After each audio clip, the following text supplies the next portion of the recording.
Alam niyo kung bakit? No?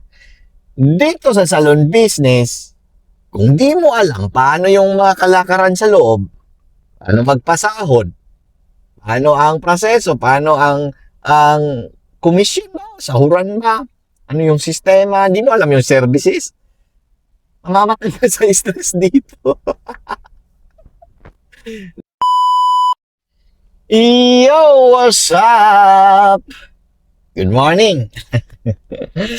At for today's video na naman, meron naman akong sasaguting katanungan sa ating grupo, Salon Business Owners PH. So, pasok kayo dyan kung gusto nyo matuto sa paano magpatakbo ng salon business. So, sabi dito, no?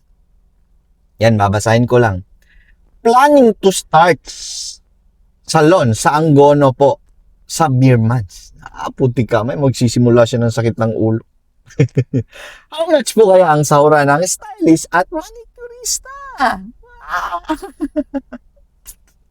Dito pa lang sa katanungan niya no, na planning to start a salon, medyo natatawa na ako dyan. Alam niyo kung bakit? No? Dito sa salon business, kung di mo alam paano yung mga kalakaran sa loob, paano magpasahod, paano ang proseso, paano ang commission ba, sahuran ba, ano yung sistema, di mo alam yung services, mamamatay ka sa stress dito. Diyos ko, lulukuhin ka lang ng staff mo, ma'am, ha? Lulukuhin ka lang. Sasabihin lang sa'yo, walang benta ngayon. Wala ka pang sistema, no? Nag-start ka, walang benta ngayon. Tapos magtaka ka, wala na yung mga produkto mo, naubos na.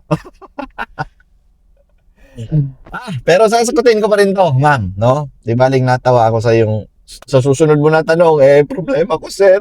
Ang sakit ng ulo ko kasi hindi ko na monitor. Ayan.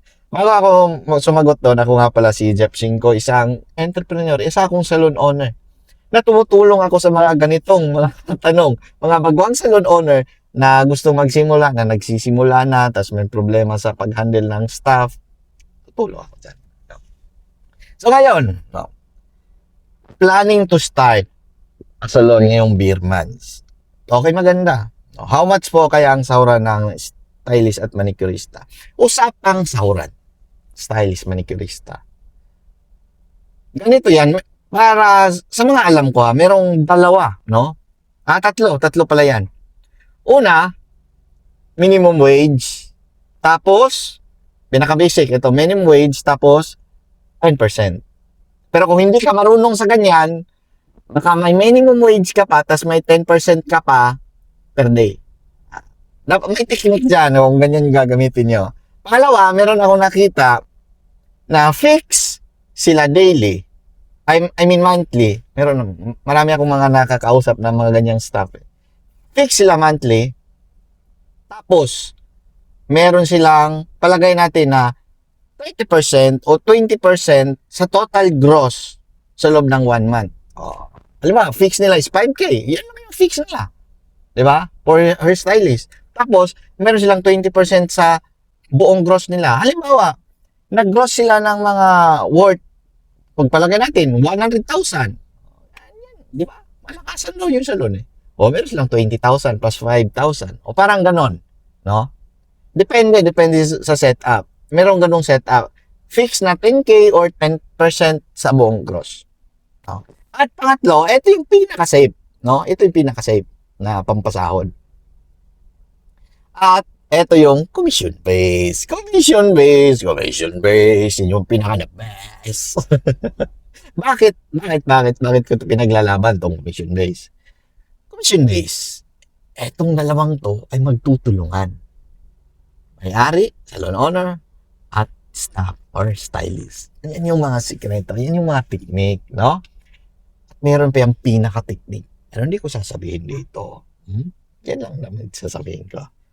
Bakit magtutulungan at bakit pinaka-safe ang mission base? Eto, pag merong customer na pumasok sa loob niyong salon, nagbayad sila ng 3,000. At ang hatian nyo naman ay 60-40.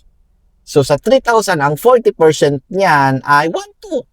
3,000, 40%. 1,2. Tapos, 1,8 yung sa'yo. Hati, di ba?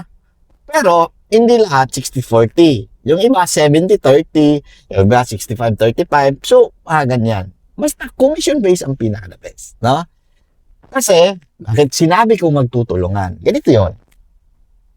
As experience namin dito sa aming salon, commission-based kami, di ba? Yung mga staff namin is gagalingan nila sa kanilang serbisyo. Gagalingan nila, lulupitan nila yan. Pag may pumasok na customer, syempre, entertain nila yan, sayawan. De, joke lang. Syempre, ayusin, no? Tapos, yung serbisyo dapat solid, pulido. Walang mga mali, walang mga back job. Kasi, pag maganda yung serbisyo ng stylist, babalik yung customer. Win-win. Panalo yung dalawa, panalo yung owner, panalo yung may-ari. Ang gagawin na lang ng may-ari is matulog, ang gagawin ng may-ari is galingan sa marketing. No? Mag-Facebook ads, gumasto sa ibang mga technique, radio ads kung may pambahad ka ng radio, TV ads kung may pera kang milyones. Yan. Yan yung gagawin ng owner. No? Gagastos na lang sila dito. Pero pagdating doon sa loob, yung staff na yung bahala. Paano nila ano yung customer, di ba? Paano nila alagaan? Paano nila entertain? Paano nila tatrabahuin? No? At yun yung pinaka-the best na setup.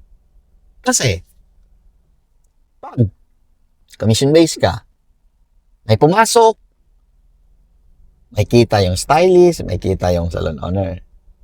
Pag walang pumasok, alam niyo na. Walang kita, stylist, at walang kita yung salon owner. Para silang dalawa. Kaya, teamwork silang dalawa. Magtutulungan. Ang problema, dito, sa minimum wages, paano?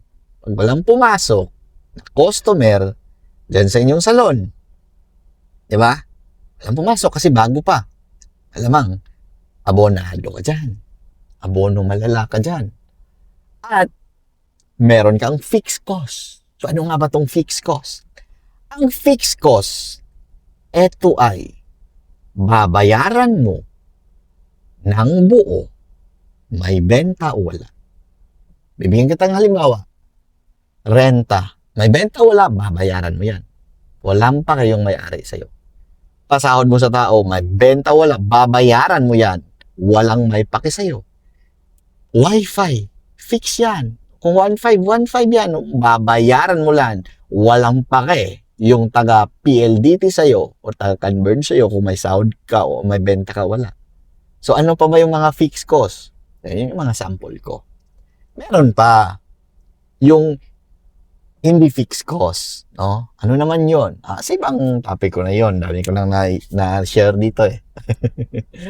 So, gusto nyong matuto, follow nyo ako or share nyo rin itong mga post ko, no? Patungkol sa salon business. So, yun yung mapapayo ko sa iyo, ma'am, no? Ang kalaban kasi natin dito, mga baguhang salon owner, ay etong wala kang idea. Paano takbuhin ang salon business? Paano i-handle yung staff? Ano yung mga pasahod? Ano yung mga proseso dun sa loob? Problema mo yan, ma'am, kung nagsisimula ka pa lang. At yan yung ikakaiyak mo. Ikakabagsak mo. Pero kung gusto mong matuto, so paano yung proseso sa loob ng salon, paano patakbuhin yung salon kahit wala ka, message mo ako. Sabihin mo, sir, paano maka-avail sa inyong salon system? Yan lang, may bayad tayo. Technique ko to, diskarte ko to, napagana ko to. 6 branch na kami. Sipin nyo yun. Pero ako nandito sa bahay, natutulog. Guys, tayo nagtatrabaho, syempre. Dito ako sa bahay, may office ako dito. Dito lang ako at wala akong alam doon sa loob. Kasi ako si Jeff Cinco, isang salon owner, isang entrepreneur kung mag-isip. No, negosyante. Gumawa ako ng sistema sa aking negosyo na tumakbo siya kahit wala kami, wala yung asawa ko. Basta tumakbo siya. Okay, message ka sa akin, no? At naniniwala ako, guys, no? Tayo mga salon owner, tayo mga nag-start ng business, tayo nag-start ng negosyo, ay responsibilidad nating mapalaki ang ating mga negosyo. Hindi para yumaman.